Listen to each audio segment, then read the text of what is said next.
آج سیدنا شعیب علیہ السلام کا ذکر کیا گیا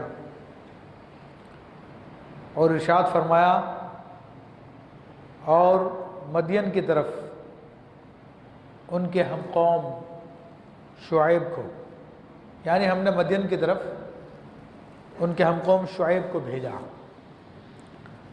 اب یہ مدین کون ہیں اور شعیب علیہ السلام؟ سیدنا شعیب علیہ السلام کا ذکر سورۃ الاعراف میں تفصیل آ چکا ہے۔ مختصر یہ کہ یہ بعض روایتوں کے مطابق یہ سیدنا ابراہیم علیہ السلام کے پڑپوتے، اور بعض روایتوں کے مطابق ان سے یعنی آپ ہی کے نسل میں سے پڑپوتے کے بیٹے ہیں یا اس سے آگے کی نسل ہے۔ اور مدین یہ ایک بستی ہے جس کی طرف حضرت شعیب علیہ السلام کو بھیجا گیا۔ شعیب علیہ السلام کے بارے میں علماء نے لکھا کہ آپ وہ نبی ہیں کہ جن کو دو قوموں کی جانب بھیجا گیا، ایک مدین کی طرف اور اصحاب الایکہ کی جانب۔ تو اصحاب الایکہ کا ذکر سورۃ الاعراف میں نے کیا تھا، تو یہاں پر مدین کا ذکر آیا تو مدین کا انشاءاللہ تعالیٰ میں ذکر کرتا ہوں۔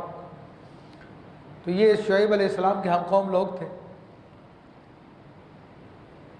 اور بت پرستی میں مبتلا تھے، گناہوں میں مبتلا تھے۔ ان کا جو سب سے بڑا عیب تھا وہ کم تولنا تھا۔ یہ جب لیتے تھے کسی سے کوئی سامان تو کوشش کر کے زیادہ لے لیا کرتے تھے، اور جب کسی کو دینے کی باری آتی تھی تو کوشش کر کے کم دیتے تھے۔ یہ ان کا ایک وتیرہ بن چکا تھا، اور یہ سمجھتے تھے کہ اس سے ہم بہت کما رہے ہیں، بہت ہمیں فائدہ حاصل ہو رہا ہے۔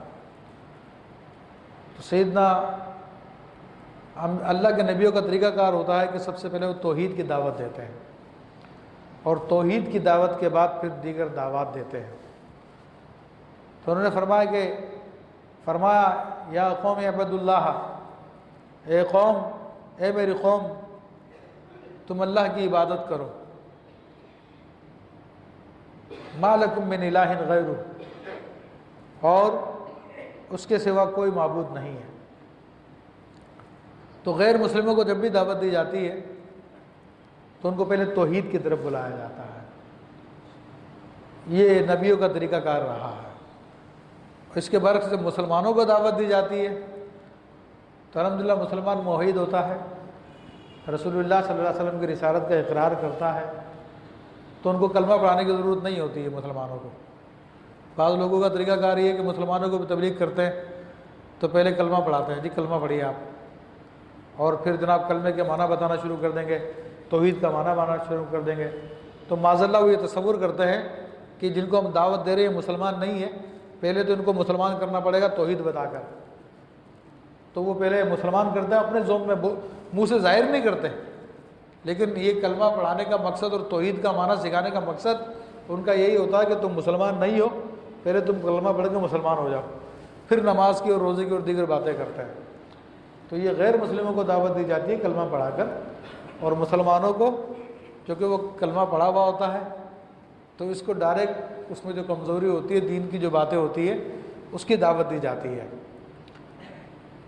وَلَا تَنقُصُوا الْمِكْيَالَ وَالْمِيزَانَ، اور ناپ اور تول میں کمی نہ کرو۔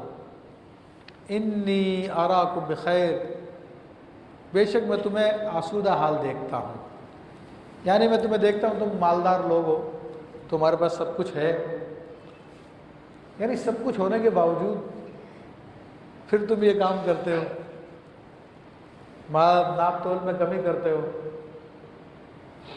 تو یہ سمجھ میں آنے والی بات نہیں ہے۔ وَإِنِّي أَخَافُ عَلَيْكُمْ عَذَابَ يَوْمٍ مُحِيطٍ، اور میں تم پر گھیر لینے والے دن کے عذاب کا، مجھے تم پر گھیر لینے والے دن کے عذاب کا ڈر ہے، یعنی ایسا عذاب جو تمہیں بالکل ہر طرف سے گھیر لے گا۔ اب وہ عذاب ایک تو قیامت کا عذاب ہے جو ہر طرف سے گھیر لیتا ہے، لیکن جو نبیوں کی قوموں پہ جو عذاب آتا ہے تو وہ بھی گھیر لینے والا ہوتا ہے۔ اور اس عذاب سے کوئی بچتا نہیں ہے، جتنے مجرم ہیں سب کے سب اس عذاب میں مارے جاتے ہیں۔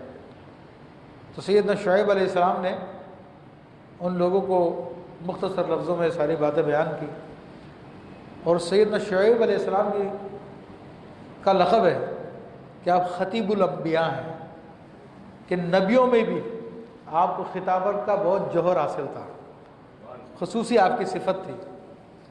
تو آپ نے اپنے قوم کو یہ دعوت دی، اور جس وقت آپ کو آپ کی قوم کی طرف مبعوث کیا گیا تھا تو اس وقت آپ کی عمر 20 سال تھی،